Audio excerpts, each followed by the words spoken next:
안녕하세요. 손바닥 보듯 성경 보기의 목사 이태현입니다. 오늘은 창세기와 계시록 두 번째 시간입니다. 창세기와 계시록이 어떻게 같은지 보여드릴 것입니다. 먼저 계시록 앞부분에 설명한 내용들이 있습니다. 그것을 먼저 본 후에 성경으로 확인하고 이 강의를 시청할 것을 권유드립니다. 물론 오늘 하는 말씀은 쉽기 때문에 이 강의부터 들으셔도 됩니다. 우리가 성경 말씀을 읽을 때 읽는 자는 깨달은진저 그랬죠. 해석보다는 읽는 게 좋습니다. 자, 첫 번째는 시작과 끝을 찾아야 된다 그랬죠. 선과 악을 비교하고요. 앞뒤에서 같은 용어를 찾아서 비교합니다. 그리고 성경에서 같은 내용을 찾아보는 것입니다. 굳이 해석하지 않아도 이렇게 비교해보면 성경 말씀이 다 눈에 들어옵니다. 자, 오늘은 창세기하고 계시록을 보여드릴 것인데요. 이게 다가 아닙니다. 출애굽기하고 계시록도 보여드릴 것이고요. 레위기하고 계시록도 보여드릴 것이에요. 이렇게 모든 성경하고 계시록을 비교해 보겠습니다. 제가 이 창세기를 하면서 빼놓고 가기 어려운 부분들이 많아요. 왜 아브라함을 믿음의 조상이라고 했는지 뭐 이런 부분들을 할 것입니다. 성경을 이렇게 비교해 보지 않고 자기 마음대로 공부를 해서는 안 됩니다. 성경 말씀만 갖고 해도 우리가 충분히 해석이 될 수 있거든요. 의문난 사항이 있으면 언제든지 여기 댓글로 남겨주시기 바랍니다. 천지를 창조하셨어요. 하나님께서. 천지를 창조하신 이야기가 창세기 1장 2장에 나옵니다. 그리고 재창조하신 이야기는 계시록 21장과 22장에 나와요. 시작의 성경 2장은 죄가 없습니다. 마지막 책 계시록의 2장은 또 역시 죄가 없는 성경장이에요. 그래서 이게 같다고 하는 것을 보여드립니다. 창세기 3장에서 타락이 나오잖아요. 죄의 시작이죠. 그리고 계시록 20장에서는 죄를 제거합니다. 그 죄의 끝입니다. 창세기 3장에서 옛뱀이라고 나타나는 그 사단이 사람을 꾀가지고 죄를 짓게 만드니까 하나님께서 세상 마지막에 창조하시는 그 세계에는 죄가 없기 때문에 계시록 21장과 22장에 죄 없는 세상이 되니까 죄를 제거를 하시는데 그게 계시록 20장에서 나옵니다.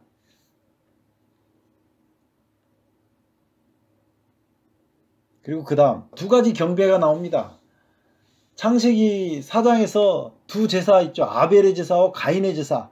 양이 있었던 제사, 양이 없었던 제사 나오잖아요. 두 제사가 계시록 19장에서 두 잔치로 나옵니다. 그래서 두 가지 경배의 결과가 나오는 거죠.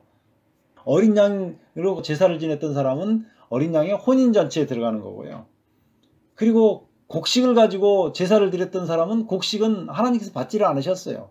곡식을 마당에 뿌리면 뭐가 나옵니까? 새가 날라와서 먹잖아요. 그래서 계시록 19장에는 새들의 잔치가 나옵니다. 이 두 제사는 두 잔치로 결론이 지어지는 거예요. 우리는 예수님을 믿고 사는 거잖아요. 그 두 제사 중에서 한 제사가 양을 잡아서 드리는 건데 그게 십자가잖아요. 근데 이렇게 예수님께서 십자가에 달리신 거예요. 그러니까 사람들이 뭘 경배하느냐? 예수 그리스도께서 십자가에 달리신 것을 경배하는 것입니다. 이 예수 그리스도의 십자가의 보혈을 의지하는 것이 우리의 경배예요. 베드로전서 2장 24절에 친히 나무에 달려 그 몸으로 우리 죄를 담당하셨으니 이는 우리로 죄에 대하여 죽고 의에 대하여 살게 하려 하심이라. 제가 채찍에 맞음으로 너희가 나음을 얻었나니. 예수님께서 채찍에 맞고 십자가에 달려 죽으심으로 말미암아서 우리가 구속을 받은 것입니다. 이 사랑이 너무너무 큰 거예요. 성경 전체의 모양을 제가 보여드린 것입니다. 창세기서부터 계시록까지 전체 모양을 이렇게 간단하게 한 도식 속에서 우리가 보여줄 수 있는데요. 이렇게도 성경을 볼 수 있지만 맨 앞에 있는 창세기에 있는 부분하고 맨 뒤에 지금 끝나는 부분을 이렇게 비교한 거잖아요. 얼마나 과학적입니까? 시작과 끝이 똑같아요. 이 성경 말씀을 기록하는데 얼마나 과학적으로 기록했는지 몰라요. 그런데 창세기 1장에서부터 11장까지는 2000년간의 역사를 기록했어요. 계시록 1장에서부터 22장까지는 2000년간의 역사를 기록했어요. 그러면 같은 2000년의 역사가 또 같은 모습으로 나온다고요. 앞부분에서부터 비교해봐도 이렇게 같은 모습이 나온다는 것을 우리가 알 수 있어요.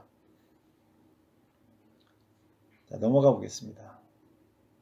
창세기하고 계시록하고 한번 보려고 그래요. 어떻게 같은 것인가?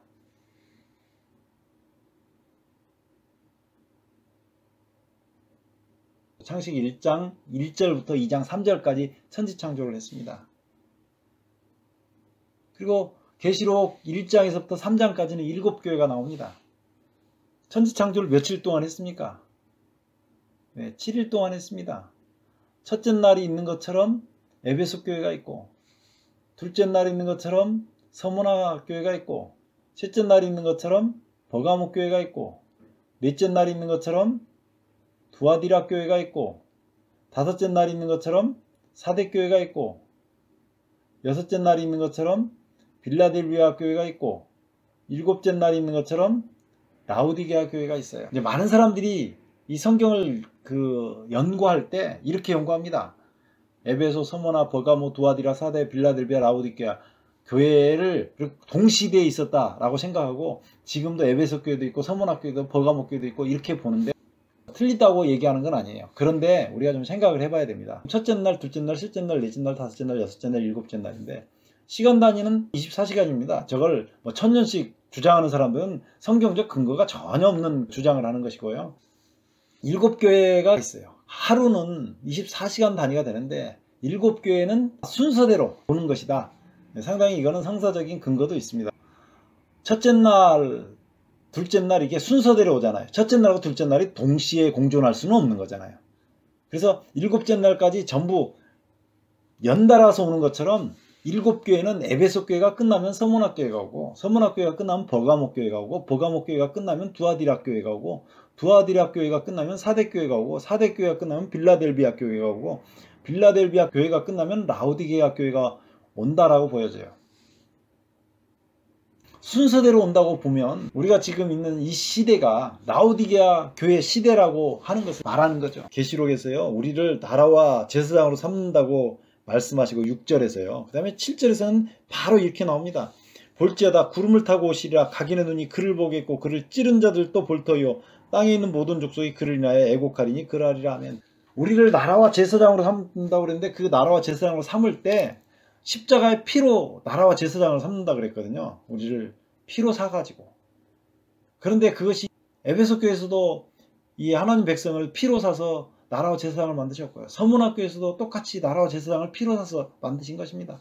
버가모 교회에서도 마찬가지고요. 두아디라, 사대, 빌라델비아, 라우디게아, 지금 이 시대를 시대적으로 본다면 라우디게아 시대인데, 이 라우디게아 교회에서도 역시 우리를 피로 사서 나라와 제사장, 왕과 제사장을 삼으셨다고 말씀하고 계신 것입니다. 나중에 출애굽기하고도 이렇게 계시록하고 두 개를 비교해 볼 것입니다. 그러면 거기서 다른 면이 또 나와요. 우리가 계속 하나님 말씀은 같이 비교해 봐야 됩니다. 성경의 다른 부분에서 같은 내용을 찾는 것이잖아요. 지금 7부분으로 나눠진 부분을 제가 보여드린 것입니다. 천지창조할 때 태초에 하나님이 천지를 창조하시니라. 천지를 창조하신 하나님이라고 처음 등장하는 그 하나님은 성부 하나님이라고 하는 것을 제가 말씀드리려고 하는 거예요. 이제도 계시고 전에도 계시고 장차 오시리 라고 계시록 1장 4절에 나오는데, 여기서 이제도 계시고 전에도 계시고 장차 오시리라고 하면 많은 분들이 예수님으로 생각합니다. 근데 이분은 성부 하나님입니다. 태초에 하나님이 천지를 창조하시냐, 여기 성부 하나님이 등장하시는 거죠. 자, 두 번째로는 하나님의 신은 수면에 운행하시니라, 그렇게 나오잖아요. 그러면 계시록 1장 4절에 그 보좌 앞에 7영이라고 나와요. 이걸 뭐 어떤 다른 존재로 생각하면 안 됩니다. 왜냐하면 이건 성령 하나님이에요. 왜 7영이라고 했냐면, 에베소 교회, 서문화 교회 이렇게 교회들이 나올 때마다 맨 마지막에 귀 있는 자는 성령이 교회들에게 하시는 말씀을 들을지어다 라고 나와요. 각 교회, 7교회로 나눠져 있기 때문에 7개의 역사하신 성령 하나님을 얘기하는 것입니다. 제가 이거는 성경의 핵심 진리 2가지에서 이미 말씀드렸어요. 이 부분은 거기를 듣고 오셔야 이건 이해를 하실 거고요. 그 다음에 하나님이 가라사대 때 빛이 있으라 하심에 그렇게 말씀하셨잖아요. 이 말씀하시는 하나님은 예수님입니다. 요한복음 1장 1절이에요. 태초에 말씀이 계시니라. 이 말씀이 하나님과 함께 계셨으니 이 말씀은 곧 하나님이시니라. 이 말씀하신 하나님은 태초에 하나님이 가라사대 빛이 있으라 하심에 라고 말씀하셨던 그 하나님이셔요. 성경 말씀은 굉장히 과학적으로 되어 있습니다. 충성된 증인으로 죽은 자들 가운데서 먼저 나시고 땅의 임금들의 머리가 되신 예수 그리스도로 말미암아 이렇게 나오는 계시록 1장 5절에 있는 말씀이에요. 그래서 이렇게 천지를 창조하시는 창세기의 창조의 권한도 성삼위일체 하나님께서 역사하신 것이고 계시록도 역시 성삼위 하나님의 역사로 말미암아서 우리에게 보여준 것입니다. 누구로부터 이 말씀이 시작됐는지를 아는 것은 굉장히 중요한 것입니다. 창세기를 기록한 모세나 계시록을 기록한 요한이나 모든 것이 다 똑같은 내용들을 보고 기록한 것입니다. 똑같습니다. 베드로전서 1장 2절 보세요. 하나님 아버지의 미리 하심을 따라 성령의 거룩하게 하심으로 순종함과 예수 그리스도의 핏뿌림을 얻게 하여 택하심을 입은 자들에게 편지하노니. 자, 이렇게 하나님 아버지의 미리 하심과 성령의 거룩하게 하심과 예수 그리스도의 핏뿌림이 하나님께서 천지를 창조하신 모습이나 베드로가 기록한 말씀이나 계시록에 등장하는 말씀이나 다 똑같습니다. 이게 성경은 틀리지 않아요. 삼위일체를 부인하는 사람들이 자꾸 나오는데 이 성경 말씀을 이렇게 서로 비교해보면 금방 알 수 있는 것입니다. 에덴 동산은 창세기 2장 4절부터 2장 끝까지 나옵니다. 그리고 하늘 보좌가 계시록 4장에 등장합니다.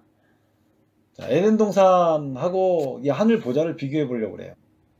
저는 처음에 이 부분을 서로 비교하면서 얼마나 감동을 받았는지 몰라요.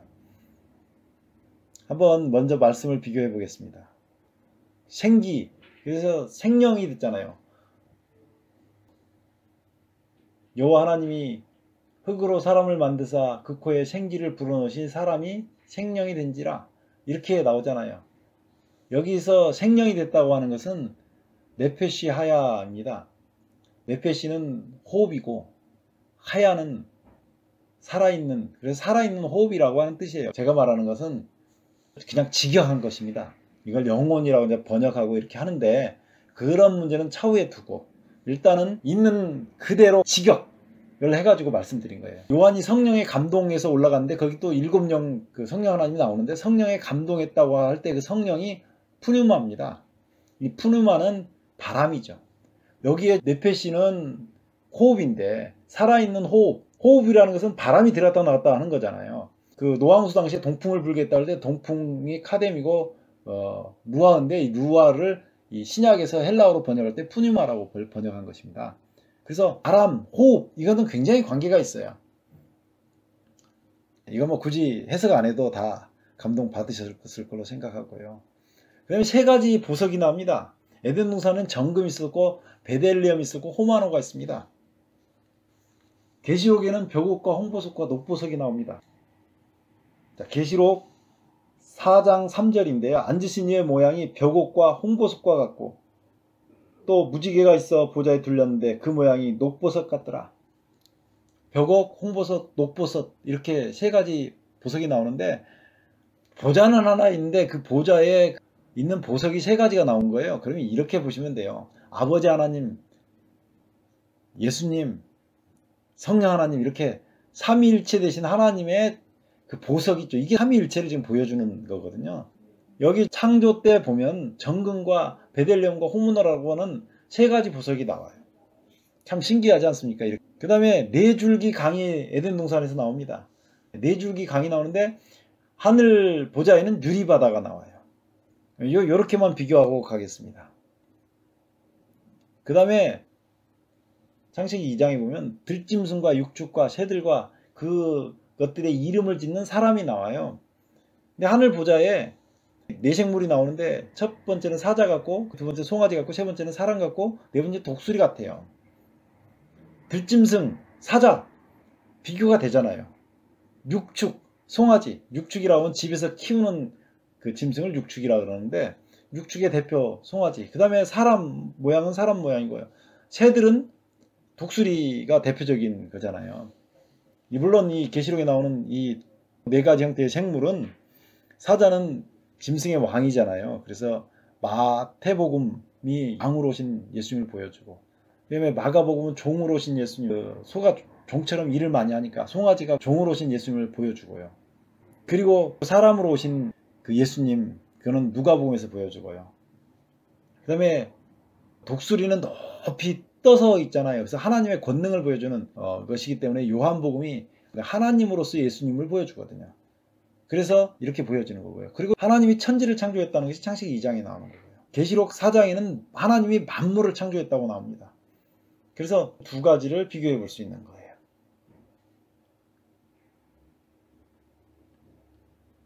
자, 타락과 어린 양에 대해서 창세기 3장, 4장에 나오는 얘기고요. 그 다음에 책과 어린 양이 계시록 5장에 나오는 얘기입니다. 자, 타락한 것은 우리가 잘 알고 있는데 선악과를 먹었죠. 선악과를 먹은 다음에 모든 사람이 죄를 범하였음에 하나님의 영광에 이르지 못하더니 죄가 들어온다면 하나님 앞에 나갈 수가 없습니다. 사람이. 하나님 앞에 나가면 죽음이죠. 근데 계시록에는 좀 다른 얘기죠. 책이 하나 나옵니다. 근데 이 책을 펴거나 보거나 할 리가 없다고 나와요. 모든 사람이 죄를 범했을 때 어린 양을 제단에 제사를 하잖아요. 사장에서 아벨이. 그리고 하나님께서 이것을 연락하셔요. 계시록 5장에도 역시 어린 양이 등장합니다. 어린 양이 등장해서 그 책을 받아가지고 인을 떼시는 장면이 나와요.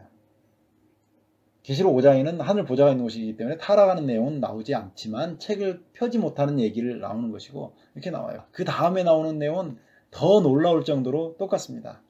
요거는 제가 시간이 없어서 더 할 수가 없고 여기까지 오늘은 공부를 할 거예요. 성경을 읽으면서 한번 비교해 보세요. 참 재밌습니다. 하나님 말씀은 로켓을 쏘아올리는 그런 과학보다도 훨씬 더 정교합니다. 우리를 위해서 십자가에 달려 죽으시고 그리고 하나님께서 갖고 계시는 책을 받아서 그것을 펴서 인을 떼셔가지고 영원한 구원에 이르게 하시는 그 예수님을 개인의 구주로 영접하고 예수님과 함께 동행하시는 귀한 날 되시기를 주의 이름으로 축원합니다. 감사합니다.